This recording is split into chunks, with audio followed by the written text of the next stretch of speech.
The dust-laden wind carried a secret across the vast Nevada desert as Levi Zachary rode along the lonesome road leading to Carson City. It was 1872, a time when the West was still wild and untamed, the promise of silver and gold drawing souls brave and desperate alike to the rugged terrain of the Nevada Territory. Levi wasn't searching for fortune, not anymore. 10 years of hard living as a cowhand and occasional bounty hunter had taught him that some treasures couldn't be pulled from the earth or measured in ounces. The sun beat mercilessly upon his broad shoulders as he guided his chestnut mare around a bend in the road. That's when he saw her, a crumpled form in a faded blue dress, motionless against the cruel landscape. Levi's heart hammered against his ribs as he dismounted, spurs jingling as his boots hit the dusty ground. She lay face down, her dark hair spilled across the dirt like spilled ink, one arm outstretched as if reaching for salvation. He approached cautiously, his calloused hand hovering over the pistol at his hip, a habit formed from years of caution.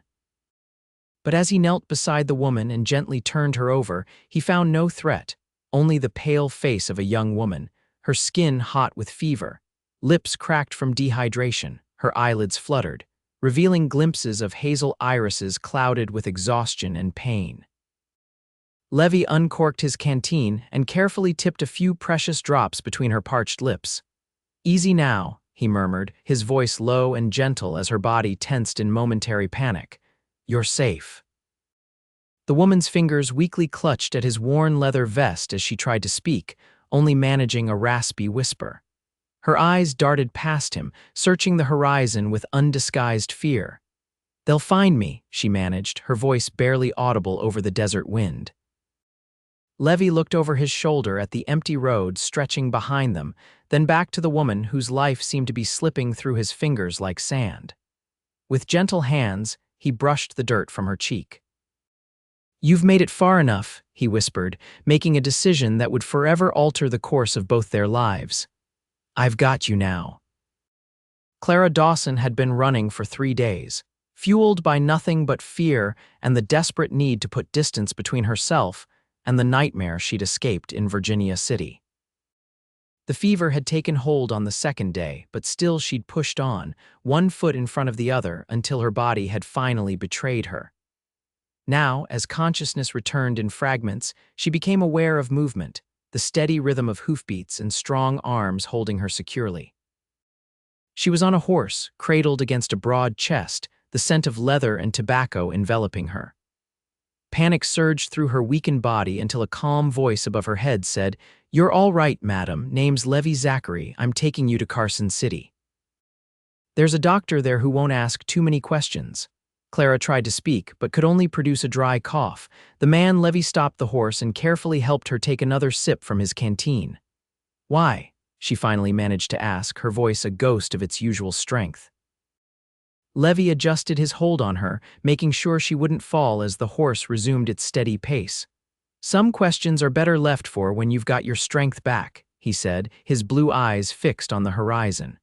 "Rest now." Clara wanted to protest, to explain that accepting his help might put him in danger, but the gentle rocking motion of the horse and the warmth of his body against the encroaching evening chill lulled her back toward unconsciousness. "Thank you," she whispered before darkness claimed her again. The next time Clara opened her eyes, she found herself in an unfamiliar room, lying on a clean bed with crisp sheets. Sunlight filtered through lace curtains, casting dappled patterns on a simple wooden floor.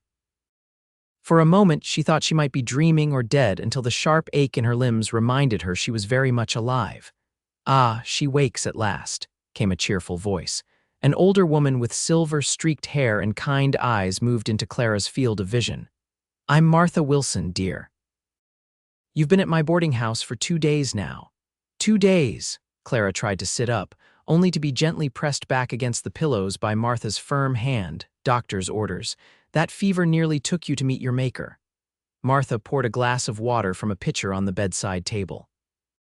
"Mr. Zachary paid for your room and the doctor's visit, said to tell you he'd be back to check on you once you were feeling better." Clara accepted the water gratefully, her mind racing. "He shouldn't have. It's dangerous." Martha's eyebrow arched with interest. Is it now? Well, that young man didn't seem the type to scare easy. She straightened the blankets with practiced efficiency. Whatever trouble you're in, you're safe in Carson City for now. This is a decent establishment, and Sheriff Taylor is a fair man who doesn't hold with violence against women, no matter what some might claim they're owed. The perceptiveness in Martha's statement made Clara realize how transparent her situation must be. A woman alone, running, clearly afraid. She clutched the blanket tighter. I don't have much money, Clara admitted, shame coloring her cheeks. Mr. Zachary took care of things for now, Martha replied. And when you're stronger, we can discuss how you might earn your keep. I always need help with the cooking and cleaning. She paused at the door. Rest now, I'll bring you some broth later.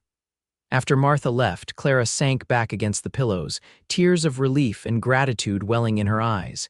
She had no right to accept such kindness from strangers, especially when her past might endanger them. But for now, she was too weak to do anything but accept the respite she'd been granted. 3 days later, Clara was sitting in a rocking chair by the window of her room, her strength slowly returning when a knock at the door interrupted her thoughts. Come in, she called, expecting Martha with the afternoon tea. Instead, the door opened to reveal Levi Zachary, hat in hand, looking somewhat uncomfortable in the confines of the small room. He was taller than she remembered, his shoulders broad beneath a clean blue shirt. His dark hair was damp and combed back, his face freshly shaved, revealing a strong jawline and features that were not classically handsome but striking in their intensity. Madam, he greeted her with a respectful nod. Glad to see you're recovering. Clara straightened in her chair, suddenly conscious of her borrowed nightgown and the loose braid hanging over her shoulder. Mr. Zachary, I've been hoping for the chance to thank you properly. She gestured to the only other chair in the room. Please sit. Levi hesitated before taking the offered seat, placing his hat on his knee. No thanks needed. Anyone would have done the same.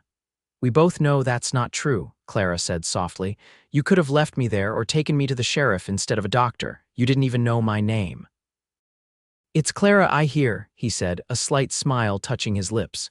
Mrs. Wilson mentioned it, Clara Dawson, she confirmed.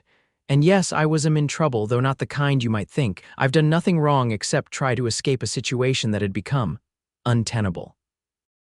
Levi nodded, not pressing for details she wasn't ready to give.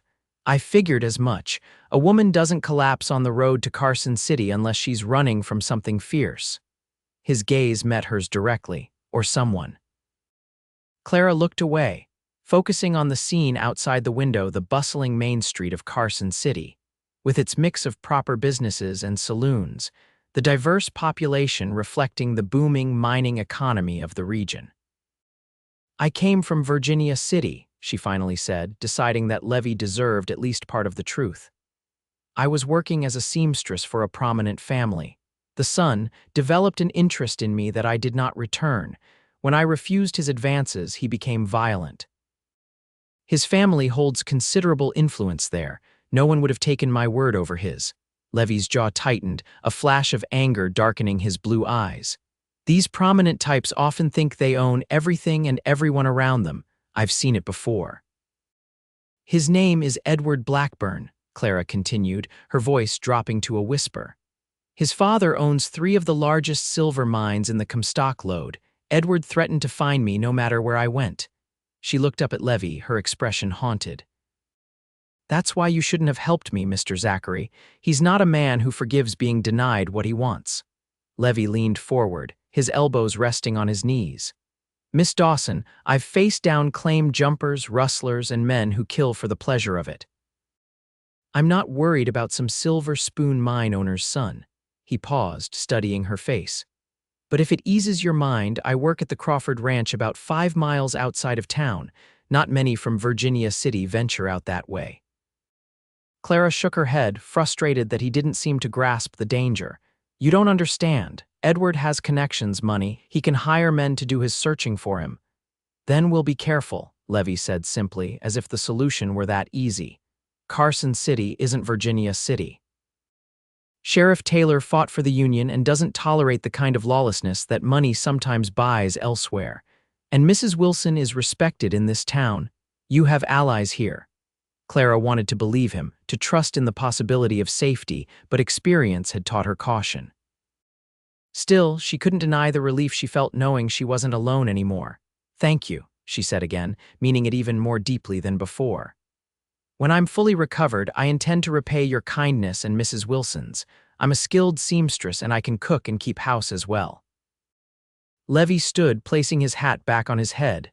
Mrs. Wilson mentioned you might be staying on to help her. That's good. It's a respectable place. He moved toward the door but paused with his hand on the knob. I'll check on you again when I come into town for supplies next week. If you need anything before then, Mrs. Wilson knows how to reach me. After he left, Clara remained by the window, watching as Levi crossed the street to where his chestnut mare was hitched. There was something about the way he moved, confident but not arrogant, strong but not threatening, that made her feel a peculiar twinge in her chest.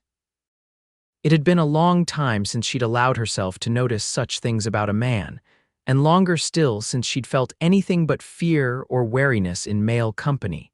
She pushed the thoughts aside. Attraction was a luxury she couldn't afford, not when her very presence might bring danger to those around her. For now, she would focus on regaining her strength and finding a way to support herself without drawing attention. Carson City might be her sanctuary, but only if she remained vigilant. By the time Levi returned the following week, Clara had established a routine at the boarding house. Martha Wilson had proven to be not only kind but practical, offering Clara room and board in exchange for help with cooking, cleaning, and mending. The work was satisfying, and the other boarders' two elderly sisters, a widowed schoolteacher and a young bank clerk, were pleasant company who respected Clara's privacy. Levi arrived on Saturday afternoon, bringing with him a small package wrapped in brown paper. Clara was in the kitchen, kneading dough for the evening bread when Martha showed him in. "Look who's come calling," Martha announced with a knowing smile that made Clara blush despite herself. "Mr. Zachary," Clara greeted him, quickly wiping flour from her hands onto her apron. "It's good to see you." "You're looking well, Miss Dawson," he replied, his eyes taking in her improved appearance, the healthy color in her cheeks. The shine returned to her dark hair, which was neatly pinned up. "Ranch work kept me busy longer than expected, or I'd have come sooner." Martha bustled around them, putting on a kettle for tea. "Why don't you two take your visit to the parlor? The bread can rise while you chat." Clara recognized Martha's transparent attempt at matchmaking but didn't protest. She led Levi to the small but tidy parlor at the front of the house, taking a seat on the sofa while he chose an armchair opposite. "I brought you something," Levi said, extending the package toward her. "Nothing fancy, just practical." Clara unwrapped the package to find a small but well-crafted knife in a leather sheath, the kind that could be easily concealed in a pocket or boot. "I thought you might feel safer with it," he explained, watching her reaction carefully. "Every woman out here should know how to protect herself, especially." He trailed off, not wanting to reference her specific situation. Clara ran her finger along the smooth wooden handle, touched by the thoughtfulness of the gift. "Thank you, I've never owned a weapon before." "I can show you how to use it properly," Levi offered. "It's small, but it'll do damage if you know where to strike." The practical discussion of self-defense should have been unsettling, but Clara found Levi's matter-of-fact approach reassuring. He wasn't dismissing her fears or pretending the danger didn't exist. He was giving her tools to face it. "I'd appreciate that," she replied, slipping the sheathed knife into her apron pocket. Martha returned with tea and slices of apple cake, then tactfully excused herself to check on something in the kitchen, leaving Clara and Levi alone again. "How is life at the boarding house suiting you?" Levi asked after taking a sip of tea. "Better than I could have hoped," Clara admitted. "Mrs. Wilson is a godsend, and the work keeps my mind occupied." She hesitated before adding, "I've also taken on some sewing commissions from ladies in town. Mrs. Wilson introduced me to the minister's wife, who has spread the word about my skills." Levi smiled, genuine pleasure lighting his features. "That's good news. Carson City has been growing so fast, there's always need for skilled hands." "And you?" Clara asked. "What exactly do you do at the Crawford Ranch?" "Bit of everything," Levi replied. "I started as a regular cowhand, but Mr. Crawford's eyesight is failing, so I've taken on more responsibilities managing the other hands, keeping the books, making decisions about breeding and selling." He shrugged modestly.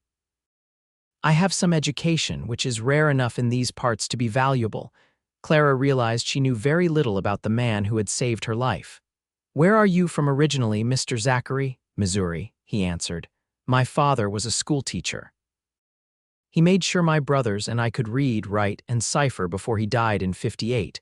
After that, my mother struggled to keep us fed. I left home at 16 to make my own way." His expression grew distant. "Fought for the Union when the war came.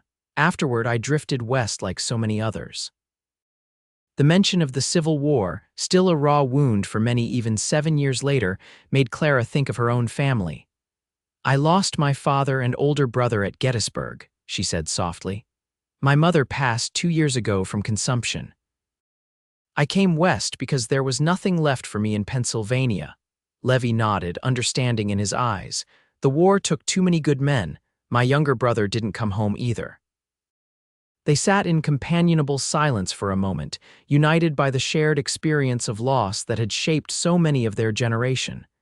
"Do you ever think of going back east?" Clara asked. Levi shook his head firmly. "No. The West has its hardships, but there's freedom here that doesn't exist back east.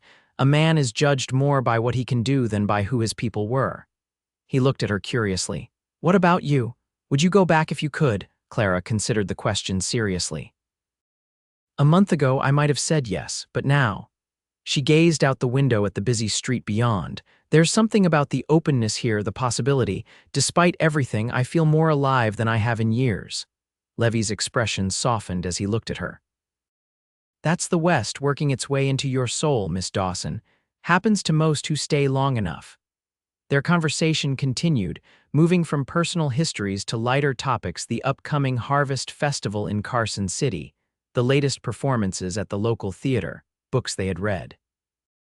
Clara found herself laughing for the first time in months at Levi's dry observations about some of the more colorful local characters. When Levi finally rose to leave, promising to return the following week to teach her how to use the knife properly, Clara walked him to the door with a strange reluctance to see him go. "Thank you for the visit, Mr. Zachary," she said, standing in the doorway, "and for the gift." "Levi," he corrected her. "After all we've shared, I think we can dispense with formalities, don't you?" Clara smiled, feeling a flutter of something warm and unfamiliar in her chest. "Levi, then, and you must call me Clara." He touched the brim of his hat in acknowledgement. "Until next week, Clara." As she watched him walk to his horse, Clara realized that for the first time since fleeing Virginia City, she was looking forward to something beyond mere survival. True to his word, Levi returned the following Saturday, but this time he came with a proposition that caught Clara by surprise. "Mrs. Crawford is hosting a dinner for some investors from San Francisco," he explained as they walked through the small garden behind the boarding house. "She asked if I knew anyone who might help with preparations and serve at the table. The pay is good and it's just for one evening." Clara hesitated. "I'm not sure if I should be so visible. What if word gets back to Virginia City?" "The Crawfords' ranch is isolated, and these investors won't be staying in Nevada long," Levi reassured her. "Besides, it would be a chance for you to make connections with people who might need a skilled seamstress." He paused, then added more softly, "And I thought you might enjoy seeing something beyond the boarding house walls." The thoughtfulness of his consideration touched her. Clara had indeed been feeling restless lately, her fear gradually giving way to a desire to reclaim her life fully.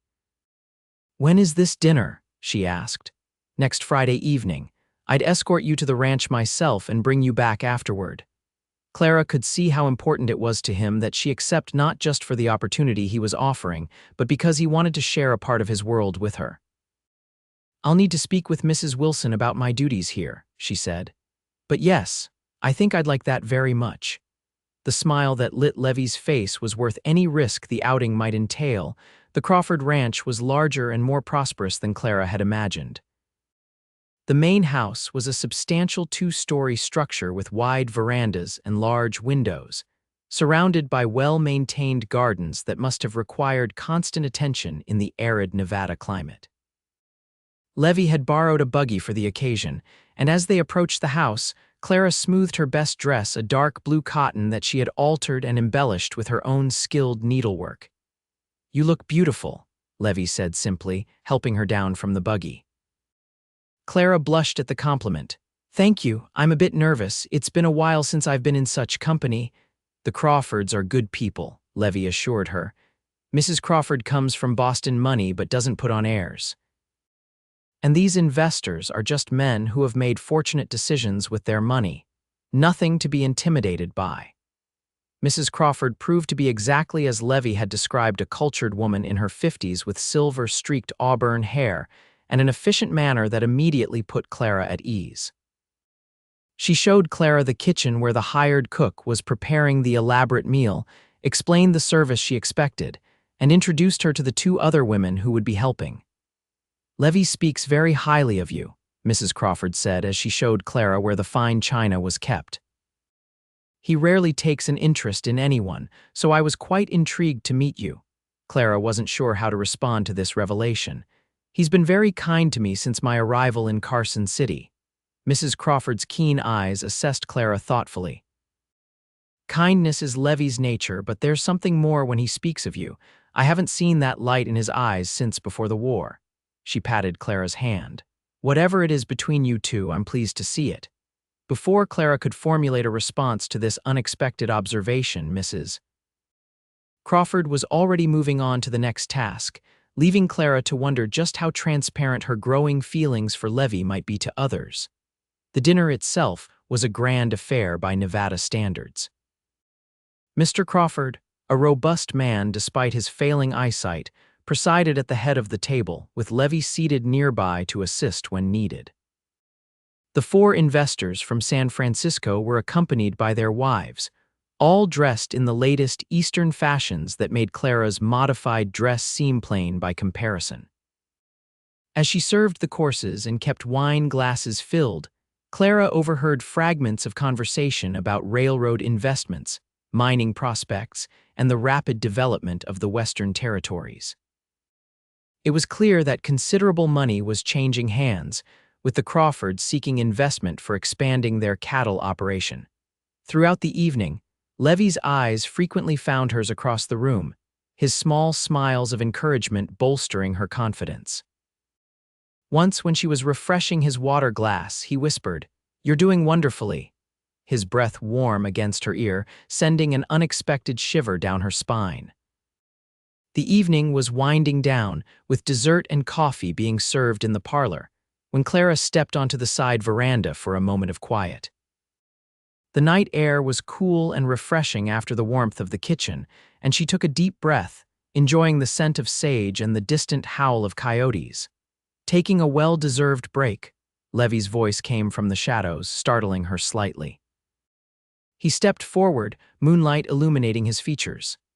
He dressed formally for the dinner, and the tailored black coat emphasized the breadth of his shoulders in a way his usual attire did not. "Just catching my breath," Clara replied. "It's been a long evening." Levi moved to stand beside her at the railing, looking out over the darkened landscape. "You impressed Mrs. Crawford. She asked if you might be willing to help with future events." "I'd like that," Clara admitted. "It feels good to be useful, to be around people enjoying themselves." They stood in comfortable silence for a moment before Levi turned to face her directly. "Clara, there's something I need to tell you." His expression was serious, almost troubled. Clara's heart skipped a beat, her mind immediately jumping to the worst possibilities. "What is it?" "Has someone been asking about me?" Levi shook his head quickly. "No, nothing like that. It's—" He paused, seeming to search for the right words. "Mr. Crawford has asked me to accompany him to Virginia City next week. There's a livestock auction there that could be important for the ranch's future." Clara felt as though the ground had shifted beneath her feet. "Virginia City," she repeated, her voice barely a whisper. "But that's, I know," Levi cut in gently. "That's why I'm telling you. I won't go if you think it puts you at risk. Mr. Crawford would understand a refusal, even if I can't explain the real reason." The genuine concern in his eyes touched Clara deeply. Here was a man putting her safety above a professional opportunity, asking for her permission rather than simply informing her of his decision. "When would you go?" she asked, trying to think practically despite the fear churning in her stomach. "Tuesday. We'd be there 2 days at most." Clara considered the situation. Edward Blackburn and his family might still be looking for her, but they had no connection to Levi or the Crawfords. The risk of him being recognized as someone associated with her was minimal. "You should go," she said finally. "Your work is important, and I can't ask you to rearrange your life because of my troubles." Relief flickered across Levi's face, but concern quickly replaced it. "Are you certain? Your safety means more to me than any auction." The simple declaration made Clara's heart swell with emotion she wasn't yet ready to name. "I'm certain," she assured him, "but please be careful. If you hear anything about me being sought, I need to know." "I'll keep my ears open," Levi promised, "and I'll be back before you know it." Clara nodded, trying to ignore the irrational fear that once Levi left Carson City, something would prevent him from returning.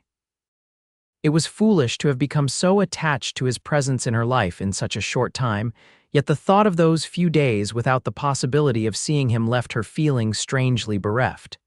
"We should go back inside," she said, straightening her shoulders. "Mrs. Crawford will be wondering where we've both disappeared to." Levi's hand caught hers as she turned to go, his calloused fingers warm against her skin. "Clara," he said softly, his voice deeper than usual, "when I return, there's something else I'd like to discuss with you, something important." Clara looked up at him, at the intensity in his blue eyes, and felt a flutter of anticipation. "I'll be waiting," she promised. The week of Levi's absence stretched interminably for Clara. She threw herself into her work at the boarding house, took on additional sewing commissions, and even volunteered to help with the children's Sunday school class at the local church. Anything to keep her mind occupied and away from thoughts of what might be happening in Virginia City. "You're wearing yourself thin, dear," Martha observed on Friday morning as Clara kneaded bread dough with unusual vigor. "He'll be back tomorrow, God willing." Clara had never explicitly discussed the nature of her feelings for Levi with Martha, but the older woman had an uncanny ability to read situations accurately. "I'm just restless," Clara deflected, not meeting Martha's knowing gaze. Martha hummed skeptically. "And I suppose it's mere coincidence that your restlessness began the moment that young man rode east," Clara sighed, giving up the pretense. "Is it that obvious?" "Only to anyone with eyes," Martha chuckled. "The way you two look at each other reminds me of how my Henry and I were in the early days."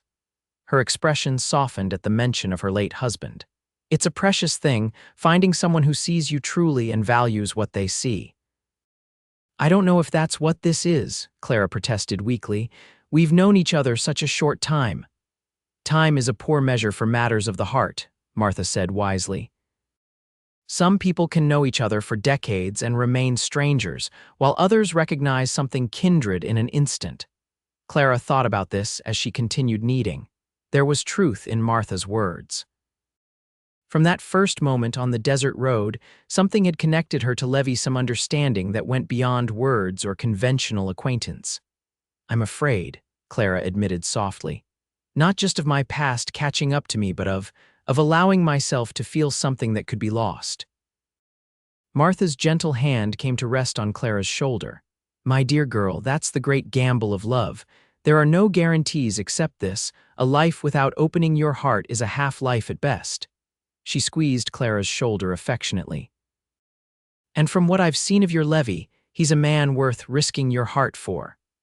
Clara was still contemplating Martha's words that evening as she sat by her bedroom window, mending one of the boarding house tablecloths. The sun was setting over Carson City, painting the sky in brilliant shades of orange and gold, when she noticed a rider approaching the boarding house at a pace that suggested urgency. Her heart leapt to her throat as she recognized Levi's broad-shouldered figure, a full day earlier than expected. Something must be wrong. Clara rushed downstairs, reaching the front door just as Levi dismounted. His clothes were dust-covered, his face grim beneath his hat. "What's happened?" she asked, not bothering with greetings. Levi glanced around, clearly ensuring they weren't overheard. "Can we speak privately?" Martha, who had emerged from the kitchen at the commotion, immediately understood. "Use the parlor," she offered. "I'll make sure you're not disturbed." Once the parlor door closed behind them, Levi removed his hat, running a hand through his hair in a gesture Clara had come to recognize as a sign of agitation. "I overheard something in Virginia City," he said without preamble. "Two men in the saloon talking about a woman matching your description.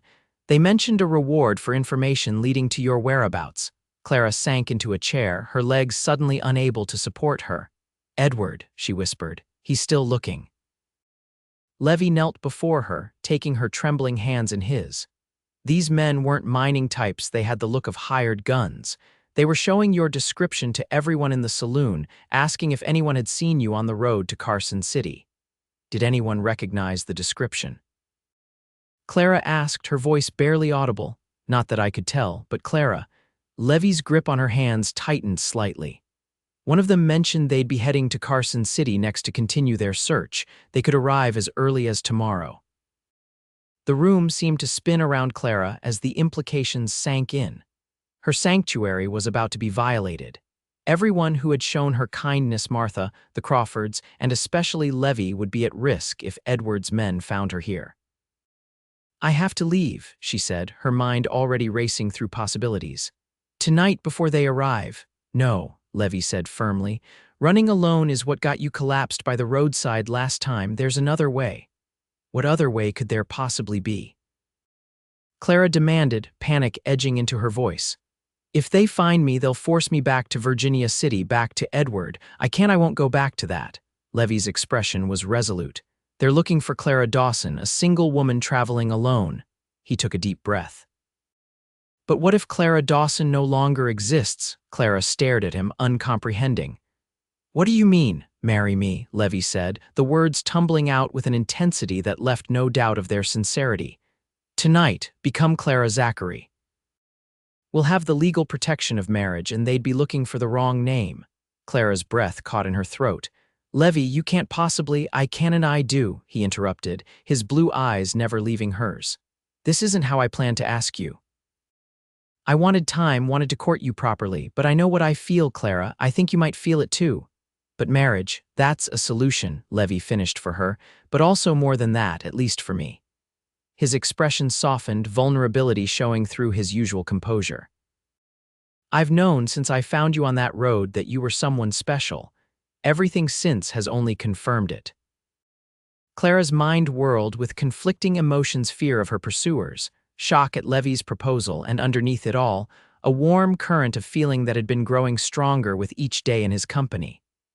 "This is madness," she whispered, yet she hadn't pulled her hands from his. "Perhaps," Levi acknowledged with the hint of a smile, "but sometimes madness is wiser than reason." His expression grew serious again. "I'm not asking out of pity or just to protect you, Clara. I'm asking because the thought of you leaving, of never seeing you again, is more than I can bear." Clara searched his face, looking for any sign of doubt or reservation. She found none, only an open, honest regard that made her heart ache with its intensity.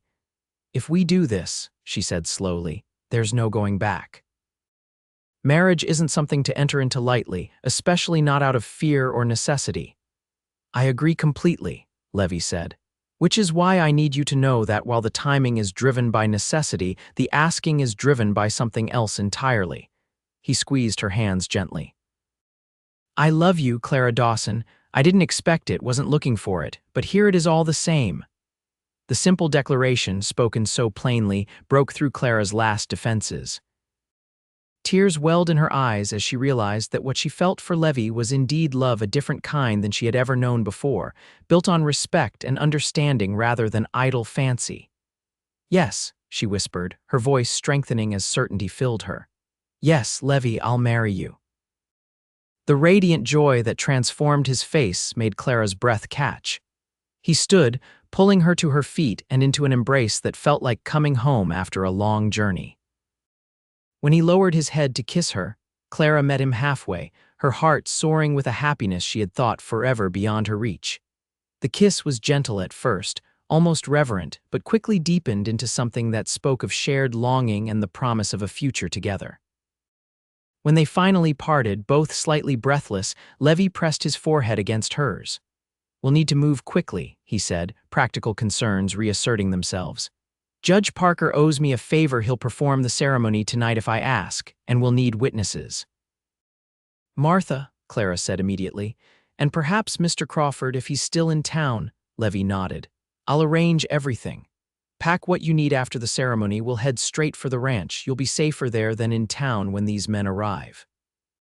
As the reality of what they were about to do sank in, Clara felt a curious blend of fear and exhilaration. Hours ago, she had been contemplating a solitary flight from danger.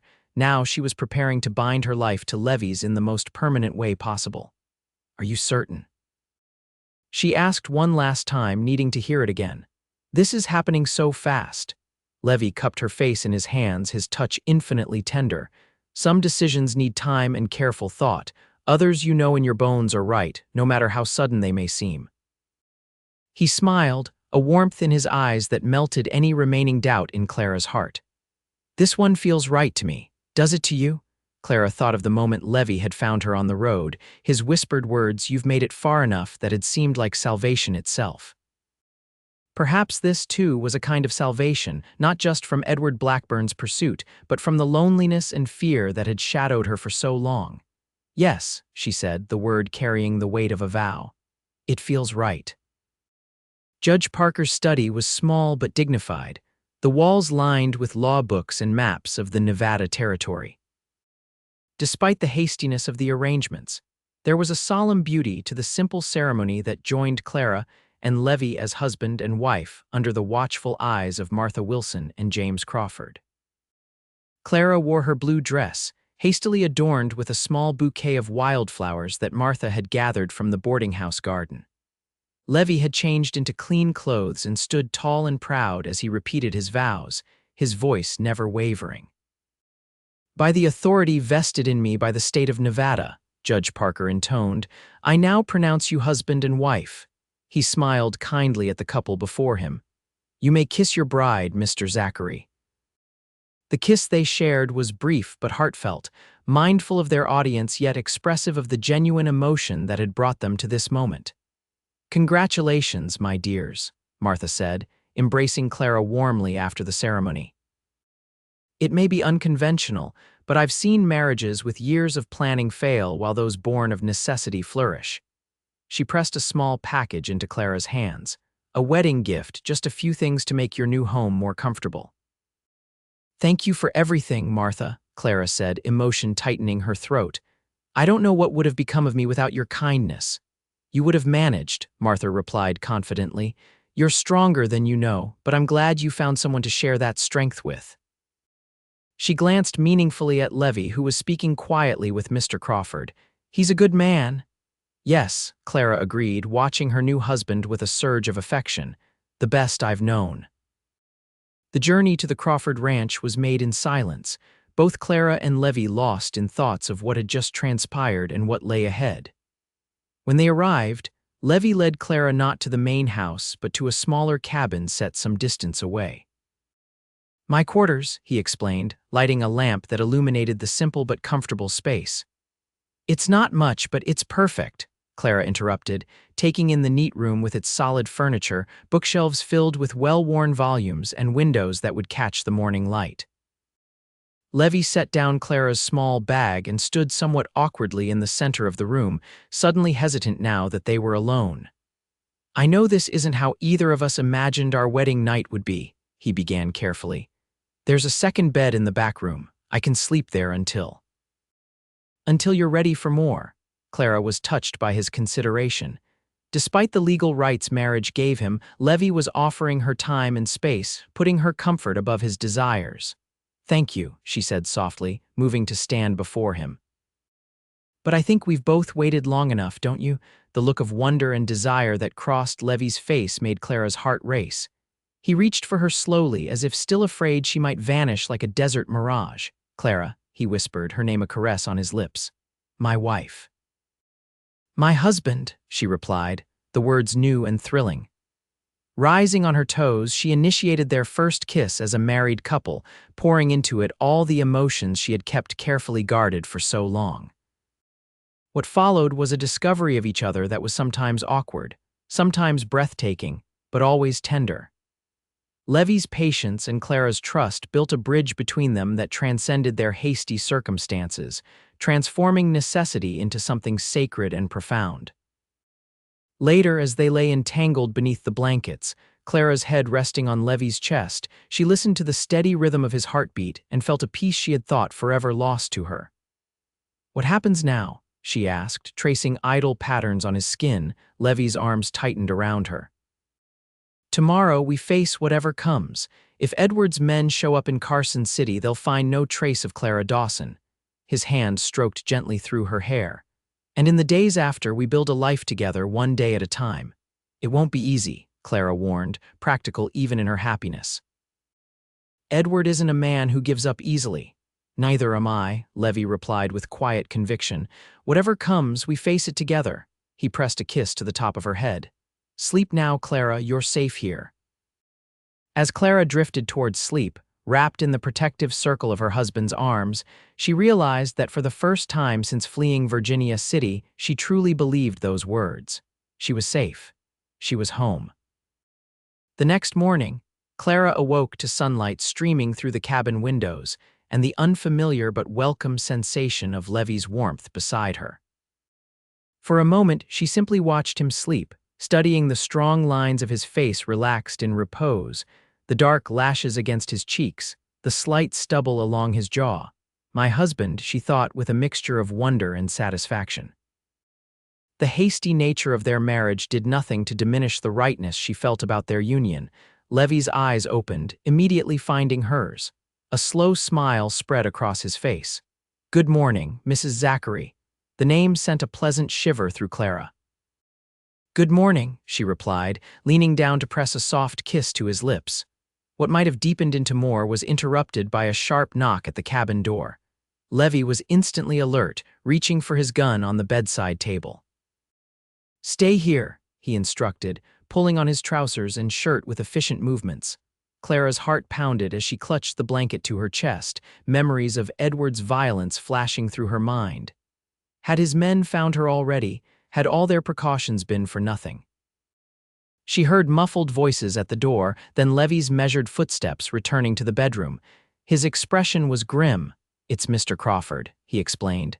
"Sheriff Taylor rode out from Carson City this morning. 2 men arrived in town late last night, asking questions about a woman matching your description."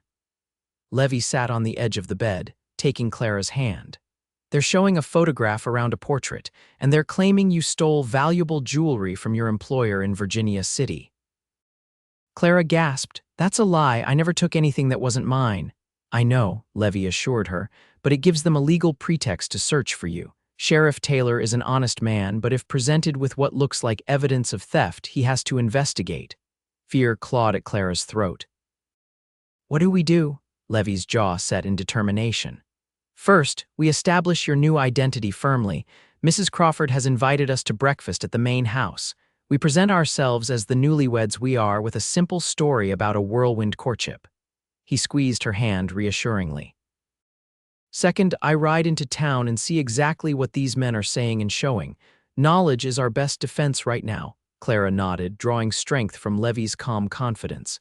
"And if they come here, to the ranch, then they'll find Levi Zachary's wife of 2 days, not Clara Dawson," he said. "The marriage certificate is legal and filed with Judge Parker. If they want to question you, they'll have to do it with me present as your husband." The plan was sensible, but Clara couldn't shake her dread. "Edward is powerful and vindictive. If these men report back that I'm married, he might simply switch tactics." Levi's expression hardened. "Let him try. Nevada isn't Virginia City's playground, despite what some mine owners might think." He stood, pulling Clara gently to her feet. "For now, let's focus on establishing you as Mrs. Zachary, beyond any question." Breakfast at the Crawford house was an exercise in careful performance. Mrs. Crawford, who had been informed of the situation in broad strokes, played the part of delighted hostess to the newlyweds perfectly, exclaiming over the romantic whirlwind that had led to their marriage and sharing stories of her own courtship with Mr. Crawford 30 years earlier. "Love knows its own timetable," she declared, pouring coffee for Clara. James proposed to me after knowing me just 3 weeks, and my parents were scandalized, but here we are 3 decades later. Clara found herself genuinely smiling as she wove the truth into their fabricated courtship story: how Levi had found her on the road, her illness, his kindness during her recovery. The emotions were authentic, even if the timeline had been compressed and certain details omitted. After breakfast, Levi prepared to ride into Carson City, drawing Clara aside for a private moment before his departure. "Stay close to the main house," he instructed. "Mrs. Crawford will keep you busy with household tasks to establish your presence here." He cupped her cheek gently. "I'll be back before nightfall." Clara leaned into his touch. "Be careful, these men might recognize you if they were in the same saloon in Virginia City." "I'll keep a low profile," he promised. "And remember, you have nothing to fear in daylight on a busy ranch. You're Clara Zachary now, not a woman with something to hide." After Levi departed, Clara threw herself into the activities Mrs. Crawford had arranged, helping with household inventories, mending linens, and assisting with preparations for the midday meal served to the ranch hands. The work was familiar and soothing, keeping her mind from dwelling too much on the danger that lurked in Carson City. Mrs. Crawford proved to be not just a convenient ally but a genuinely compassionate confidante. As they worked together in the kitchen, she gently drew out more of Clara's story. "I won't pry into details you'd rather not share," she said, "but sometimes unburdening yourself to someone who isn't directly involved can lighten the load." Hesitantly at first, then with increasing relief, Clara shared the truth of her situation with Edward Blackburn, the escalating harassment, and the final violent incident that had driven her to flee. "He cornered me in the sewing room," Clara explained, her hands stilling on the pie dough she was rolling. "When I refused his advances again, he struck me, tore my dress. He said that his father's money meant he could have whoever he wanted in Virginia City. I managed to push him away and ran. That night, I packed what I could carry and left before dawn." Mrs. Crawford's expression was a mixture of sympathy and righteous anger. "Men like that are a plague, using wealth as permission for depravity." She patted Clara's hand. "You did right to leave and right again to accept Levi's proposal, however precipitous it might have seemed." "I worry that I've put Levi in danger," Clara admitted. "Edward isn't used to being denied." "Levi can handle himself," Mrs. Crawford assured her. "And he has friends here, not least of which is my husband, who has considerable influence with both the sheriff and the territorial governor." She smiled encouragingly. "Besides, a false accusation of theft is flimsy grounds for pursuing someone across county lines, especially a now married woman. These men may bluster, but their legal standing is weak at best." Clara hoped Mrs. Crawford was right, but she couldn't shake the gnawing worry that Edward's pursuit was motivated by something more dangerous than legal concerns: wounded pride and thwarted desire, two powerful drivers of irrational behavior. The afternoon dragged on with no word from Levi. As the sun began its westward descent, Clara found it increasingly difficult to concentrate on her tasks. She was helping Mrs. Crawford prepare the evening meal when they heard the sound of approaching horses, multiple riders, moving at speed. Mrs. Crawford moved to the window, her expression tightening as she peered out. "3 riders," she reported. "Levi and 2 men I don't recognize." Clara's blood ran cold. "Edward's men," she whispered, her hands trembling as she set down the knife she'd been using to chop vegetables. "Now, don't jump to conclusions," Mrs. Crawford cautioned, though her own voice held a note of concern. "Levi wouldn't bring them here if he thought you were in immediate danger." She straightened her shoulders, every inch the formidable ranch mistress. "Follow my lead and remember you are Clara Zachary, my ranch manager's new wife. Nothing more, nothing less." The riders dismounted in the yard, and Clara heard the murmur of male voices, then footsteps on the porch. Mrs. Crawford moved to the front room to greet them, Clara following a step behind, fighting to keep her expression neutral despite the fear churning in her stomach. Levi entered first, his face a careful mask, eyes finding Clara's immediately with a look that conveyed both reassurance and warning. Behind him came 2 men, one tall and lean with a pockmarked face, the other shorter but powerfully built, both wearing the utilitarian clothes of men used to hard travel and harder living. "Mrs. Crawford, Clara," Levi began formally. "These gentlemen are Mr. Ross and Mr. Hadley. They're looking for a woman who may have passed through Carson City recently, and Sheriff Taylor suggested they speak with us since we might have encountered travelers on the road." Clara curtsied slightly, the picture of a proper young wife with nothing to hide. "Gentlemen," she greeted them, proud that her voice remained steady. The taller man, Ross, studied her with narrow eyes. "Madam," he acknowledged, then turned to Levi. "As I was explaining to your husband, Mrs. Zachary, we're seeking a woman named Clara Dawson. She's wanted for theft in Virginia City, made off with some valuable jewelry belonging to the Blackburn family." "How dreadful," Clara responded, channeling the perfect blend of interest and mild shock that any uninvolved person might express. "When did this happen?" "About 3 weeks ago," Hadley, the shorter man, supplied. "She was working as a seamstress for the family, used her position to access Mrs. Blackburn's personal quarters and help herself to a diamond necklace and matching earrings." The brazen lie made Clara's temper flare, but she kept her expression politely concerned. "What does this woman look like? Perhaps we've seen her on the road to Carson City." Ross reached into his coat and withdrew a small photograph. "This is her," he said, holding it out. Clara forced herself to look at the image with an appropriate level of curiosity. It was indeed her, a portrait taken in Virginia City shortly after she'd begun working for the Blackburns. Seeing her own face looking back at her from the photograph in this man's hand was disconcerting, but Clara maintained her composure. "I don't believe I've seen her," she said, shaking her head slightly. "Levi, dear, does she look familiar to you?" Levi studied the photograph with the right amount of consideration. "Can't say that she does. We don't get many travelers this way except those with business at the ranch." Mrs. Crawford peered at the image over Levi's shoulder. "Oh, but wait," she said suddenly, causing Clara's heart to skip a beat. "Wasn't there a woman who came through about 2 weeks ago? The one asking about work in Carson City?" Clara held her breath, uncertain where Mrs. Crawford was leading with this intervention. Levi frowned thoughtfully, then nodded slowly. "That's right. Thin woman, dark hair, but she was older than this girl in the photograph, and her hair was shorter if I recall correctly." "Yes, much shorter," Mrs. Crawford confirmed, "and she had a scar here." She touched her own right cheek. "From a childhood accident," she said.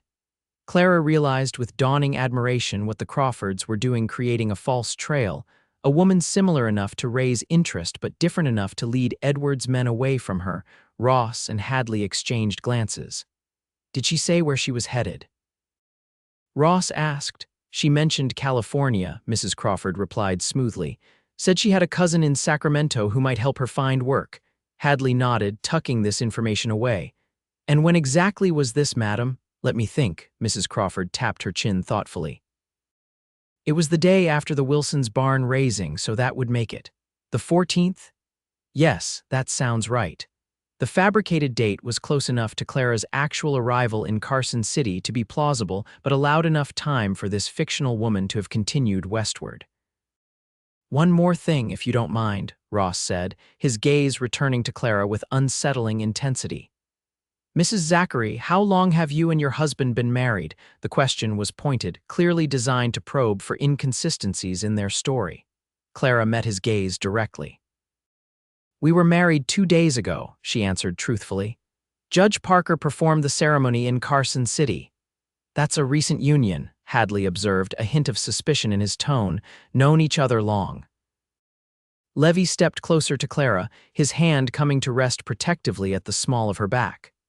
"Long enough to know what matters," he replied, an edge entering his voice. "Now, gentlemen, we've answered your questions and provided what information we could about this woman you're seeking. Unless there's something else." The implied dismissal was clear. Ross and Hadley hesitated, exchanging another glance that suggested they weren't entirely satisfied but recognized they had no grounds to press further. "If you remember anything else about this woman," Ross said, handing Levi a folded paper, "there's a reward for information leading to her capture. You can send word to this address in Virginia City." "We'll keep it in mind," Levi assured them neutrally. "Mrs. Crawford, my wife and I will see these gentlemen out." The tension in the air was palpable as they walked the two men back to their horses. Clara could feel Ross's eyes on her, assessing, comparing her features to the photograph he carried. She maintained her role as the newlywed Mrs. Zachary, standing close to Levi and displaying the natural affection of a new bride. As the men mounted their horses, Hadley tipped his hat politely. "Congratulations on your marriage," he said, though his eyes remained cold and evaluating. "Thank you," Clara replied with a smile that didn't quite reach her eyes. "We're very happy." Ross's gaze lingered on Clara a moment longer than was comfortable. "Good day to you both," he finally said, turning his horse toward the road back to Carson City. Clara and Levi stood side by side, watching as the two men rode away. Only when they were dots on the horizon did Clara let out the breath she'd been holding, her shoulders sagging slightly with relief. "They're not convinced," she said softly, not needing to look at Levi to know he shared her assessment. "No," he agreed, "but they're not certain either. And without certainty, they have no legal grounds to pursue you further, especially with our marriage certificate on file with the judge." He turned to face her, his expression grave but determined. "This isn't over, but we've bought time and established your new identity publicly." Clara nodded, drawing strength from his steady presence. "What happens now?" "Now," Levi said, taking her hand in his, "we continue building our life together one day at a time as husband and wife in truth as well as law." He smiled, some of the tension leaving his face. "And we remain vigilant but not fearful." "Fear is what Edward Blackburn wants you to feel. It's how men like him maintain power." Clara squeezed his hand, realizing the wisdom in his words. "You're right. I won't let him control me from a distance with fear, not when I've come so far to escape his control." Levi's smile widened, pride evident in his eyes. "That's my brave wife speaking." As they walked back to the main house, Clara felt a curious lightness despite the lingering threat. She had faced Edward's men and maintained her composure. She had a husband who stood beside her, not in front of her. And she had begun to build connections in this community that might become the foundation of a real home. For the first time since fleeing Virginia City, Clara allowed herself to truly believe in the possibility of a future not just survival, but a life filled with purpose and joy. The weeks that followed were a curious blend of honeymoon happiness and watchful caution. Clara settled into life at the ranch, finding her place in the daily rhythm of work and meals. She helped Mrs. Crawford with household management, established a small vegetable garden outside their cabin, and began taking in mending work from the ranch hands, many of whom were bachelors with little skill with needle and thread. Levi's duties kept him busy from dawn until dusk most days, but the evenings were theirs alone, time to learn each other's stories, preferences, and dreams. Clara discovered that Levi had a surprising knowledge of literature, courtesy of his schoolteacher father, and could recite long passages of Shakespeare from memory.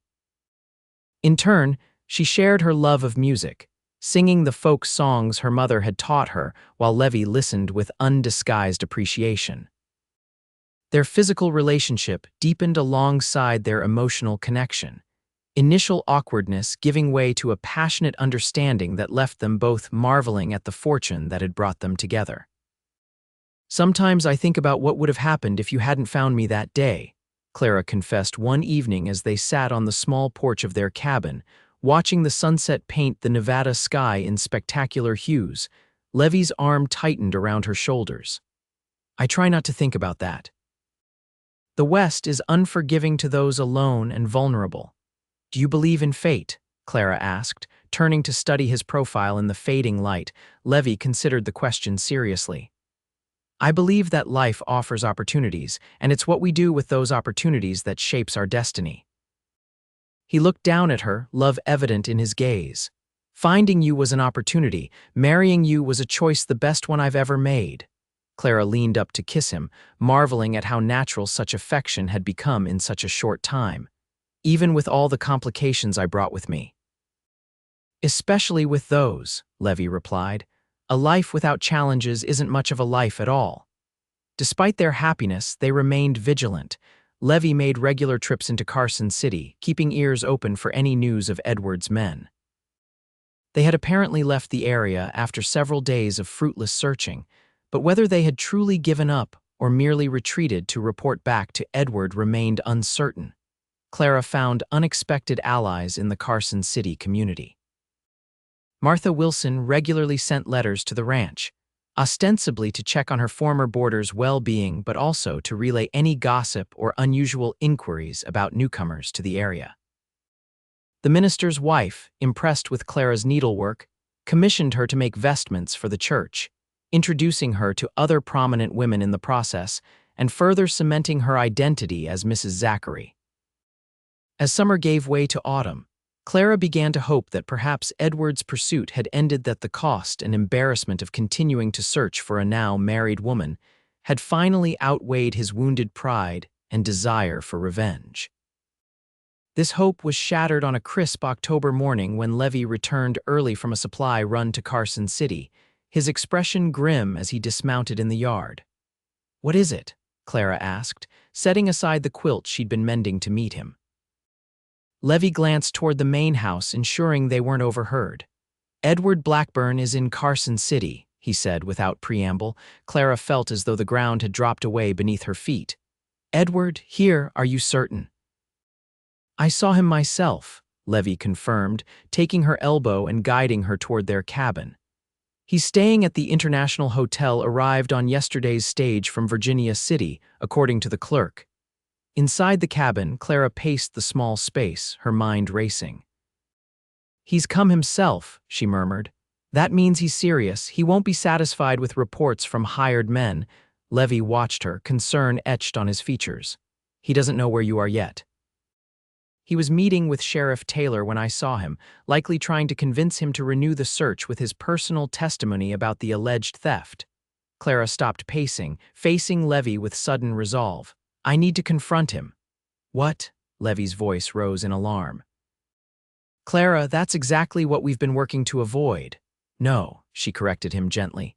"We've been working to establish my new identity and legal protection. Those are in place now." She took a deep breath, gathering her courage. "As long as Edward believes he can hunt me down, he will. The only way to end this is to face him directly, to make him understand that his power over me is gone." Levi shook his head, concern evident in every line of his body. "It's too dangerous. Men like Blackburn don't simply accept defeat, especially not from someone they consider beneath them." "I know that," Clara acknowledged. "But I also know that running and hiding has only given him more power in my mind than he deserves. I'm not the same frightened woman who fled Virginia City. I'm Clara Zachary now, with a husband, a home, and friends who value me." She moved closer to Levi, taking his hands in hers. "I need to do this for myself as much as for our future." Levi studied her face, recognizing the determination in her eyes. "If you're set on this, we do it together," he said finally, "and with precautions. We meet him in a public place with witnesses nearby, and I want Sheriff Taylor present." Clara nodded, relieved that Levi understood her need for closure, even if he didn't entirely agree with her approach. "The hotel dining room," she suggested. "It's always busy at midday." They formulated a plan, Levi insisting on every possible protection for Clara's safety. He would ride into town immediately to speak with Sheriff Taylor, explaining enough of the situation to enlist his support without revealing Clara's past identity.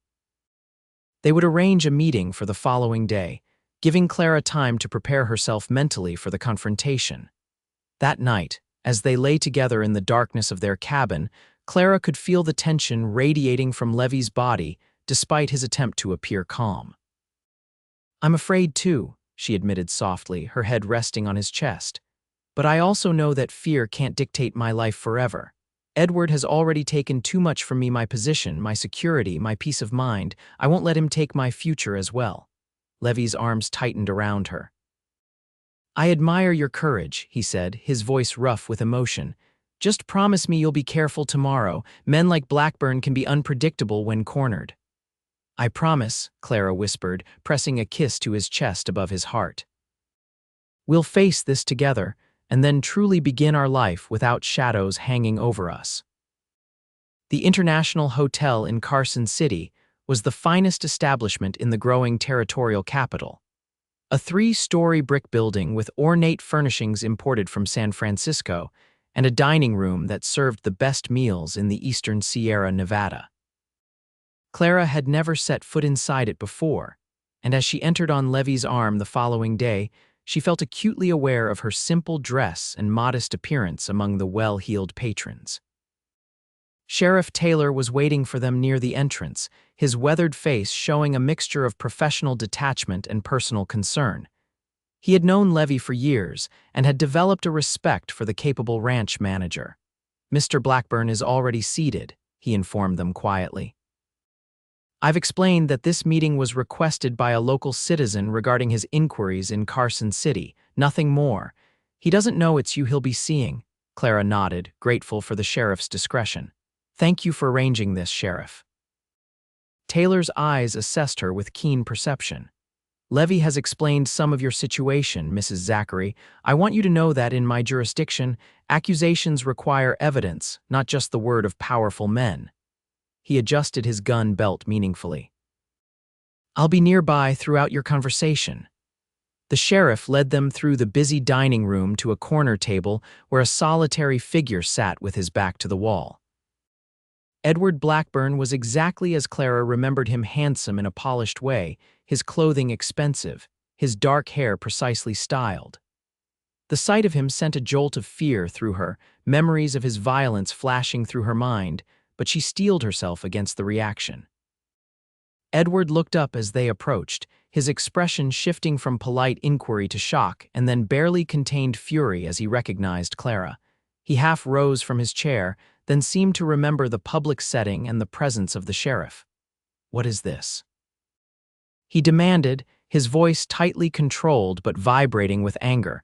Sheriff Taylor made the formal introductions. "Mr. Blackburn, this is Mr. and Mrs. Zachary, citizens of Carson City.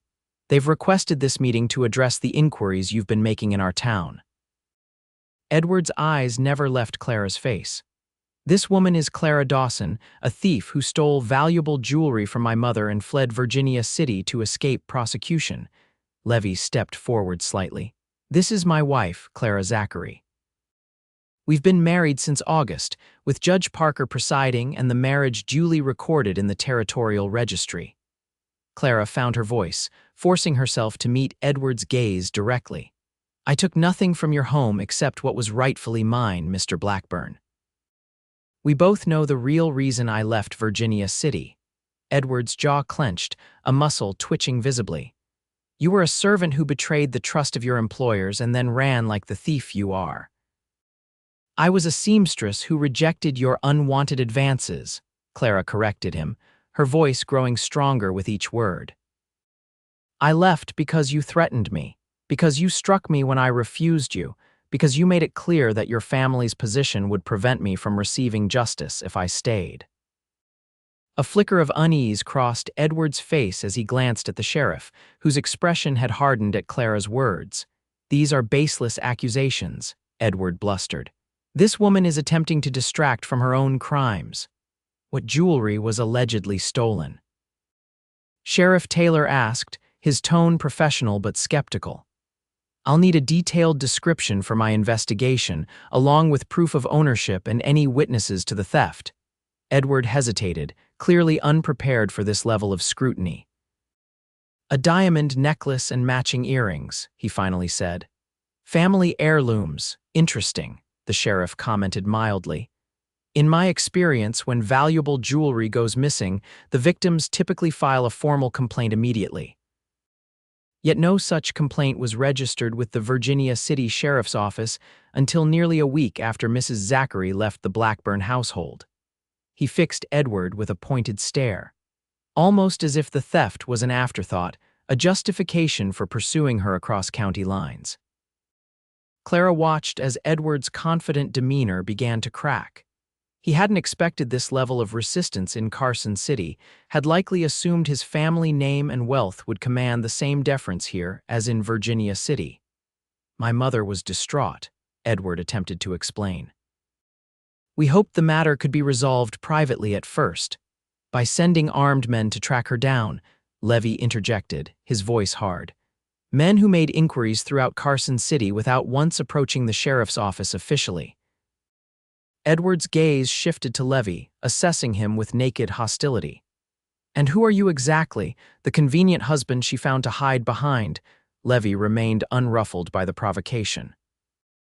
"I'm the man who found Clara collapsed by the roadside, suffering from exhaustion and fever after fleeing your abuse. I'm the man who recognized her worth and character, who married her because I love her, not because I viewed her as property to be claimed." His voice lowered dangerously.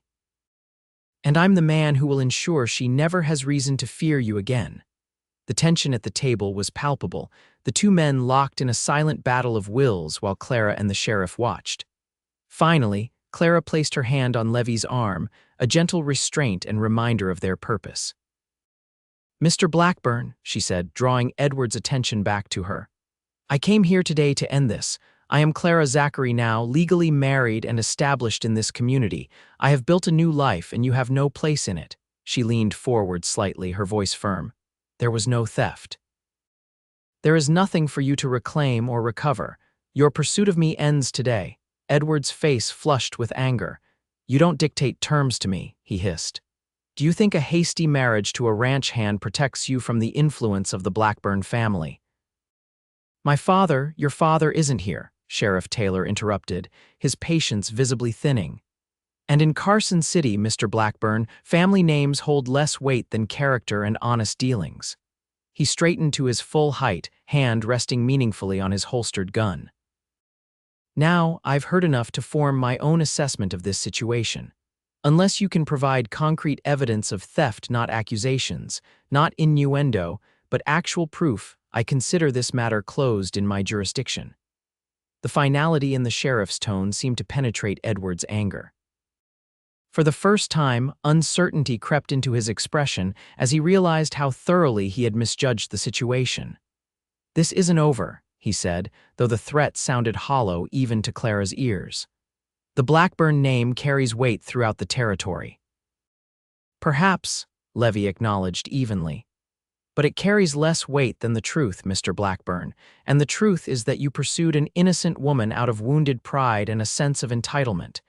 That truth will follow you back to Virginia City if you continue this vendetta." Clara saw the moment Edward recognized defeat. His shoulders sagged almost imperceptibly, and the arrogance in his eyes gave way to bitter resentment. "Keep your seamstress," he said to Levi with a dismissive gesture toward Clara.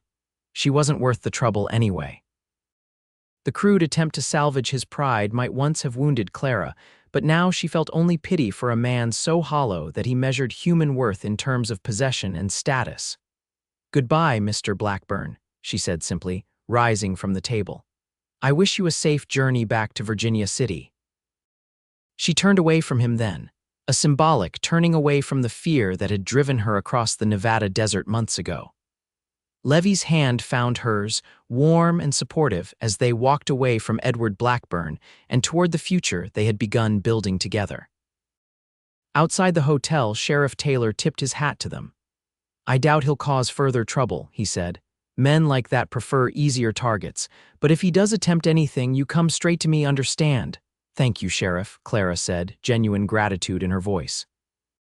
"For believing me, for standing with us today." "Truth has a certain ring to it, Mrs. Zachary," Taylor replied with a slight smile, "and in my years wearing this badge, I've developed an ear for it." He nodded to Levi. "Take your wife home, Zachary. I believe you've both earned some peace." The ride back to the Crawford Ranch was quiet, both Clara and Levi absorbed in their thoughts.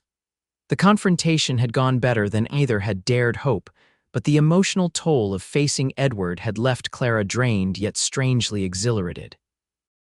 A weight she had carried for months had finally been lifted. As they approached their small cabin, the setting sun bathing it in golden light, Clara felt a surge of profound gratitude for the home and life she had found. "Levi," she said as he helped her down from her horse, "thank you for standing with me today, for understanding why I needed to face him." Levi's hands lingered at her waist, his eyes searching hers. "You were magnificent," he said softly, "brave and clear and absolutely right." "I'm proud to be your husband, Clara Zachary." Clara raised her hand to his cheek, overwhelmed by the love she felt for this man who had become her partner in every sense of the word. "And I'm proud to be your wife, today and always." As they stood together in the golden evening light, their future stretching before them like the vast Nevada landscape, wide open with possibilities. No longer shadowed by fear, Clara knew with absolute certainty that she had indeed made it far enough. Far enough to find safety, far enough to find love, far enough to finally find home. In the years that followed, the story of how Levi Zachary found a woman collapsed beside the road outside Carson City became something of a local legend, a tale of rescue, resilience, and a love that blossomed in the most unexpected circumstances. Clara and Levi remained at the Crawford Ranch for 2 more years, saving their earnings and building their reputation in the community. When Mr. Crawford's eyesight finally failed completely, forcing him to sell the ranch and retire to San Francisco, he offered Levi the opportunity to purchase a parcel of the property, a fertile stretch of land with good water access. Perfect for the small horse breeding operation Levi had long dreamed of establishing. With a loan from the Carson City Bank, backed by Mr. Crawford's recommendation, they became landowners in their own right. The small cabin they built with their own hands gradually expanded as their family grew, first with the birth of their son James in 1874, followed by a daughter, Elizabeth, 2 years later. Clara's seamstress business flourished, her skills sought after by the growing population of Carson City and the surrounding ranches. She specialized in wedding gowns and christening dresses, finding profound satisfaction in creating garments that marked the joyful milestones in people's lives. Levi's horse breeding enterprise developed a reputation for quality animals with good temperament, particularly suited to the demands of ranch work in the high desert. By 1880, Zachary horses were in demand as far away as California and Arizona territory. Edward Blackburn faded into memory, a specter from the past that occasionally haunted Clara's dreams but no longer held power over her waking hours. They heard through Carson City gossip that he had eventually married a San Francisco banker's daughter, a union that reportedly brought more financial advantage than happiness to either party. Martha Wilson remained a dear friend until her passing in 1885, leaving her boarding house to Clara in recognition of the daughter-like place she held in the older woman's heart. Clara converted it into a home for young women coming west to seek employment, providing them with safe housing and community connections, a chance she wished she'd had upon her own arrival in Nevada.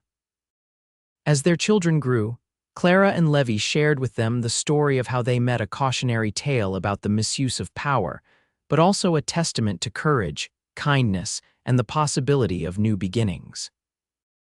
They taught James and Elizabeth that true strength lay not in dominance over others, but in standing firm for what was right, even when afraid.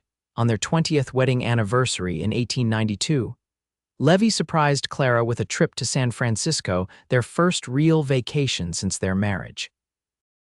As they stood on the deck of the ferry crossing the bay, the city's famous hills rising before them, Levi wrapped his arm around Clara's waist and drew her close. "Did you ever imagine when you fled Virginia City that your life would lead you here?" he asked, watching the wonder in her eyes as she took in the bustling metropolis. Clara leaned into him, marveling at how perfectly they still fit together after all these years. "Never," she admitted. "I was running away from something, not toward anything. I had no hope beyond escape." Levi pressed a kiss to her temple, his arm tightening around her. "And now?" Clara turned in his embrace, looking up at the face she had come to know better than her own, the lines at the corners of his eyes deepened by years of Nevada sun and laughter, the strands of silver beginning to appear in his dark hair, the steady blue gaze that had never lost its warmth when it rested on her. "Now I know that running brought me exactly where I was meant to be," she said, her voice soft but certain. "To you, to our children, to a life built on love rather than fear." She reached up to touch his cheek, a gesture that had become as natural as breathing over their years together. "You were right that day on the road, Levi. I had made it far enough." Levi smiled, the same smile that had first given her hope when she was at her most vulnerable. We both did, Clara, we both did. As the ferry docked and they stepped onto San Francisco soil to begin their adventure, Clara reflected that the wild, untamed West had given her what the more civilized East never could, not just a husband and family, but the freedom to become herself fully, to discover her own strength and worth beyond the limitations others might try to impose. The young woman who had collapsed beside a Nevada road, fleeing from danger and despair, could never have imagined the rich, purposeful life that awaited her. But perhaps Levi had seen the possibility even then, in that first moment when he knelt beside her in the dust and whispered words that were not just comfort but prophecy. "You've made it far enough. I've got you now." And indeed he had.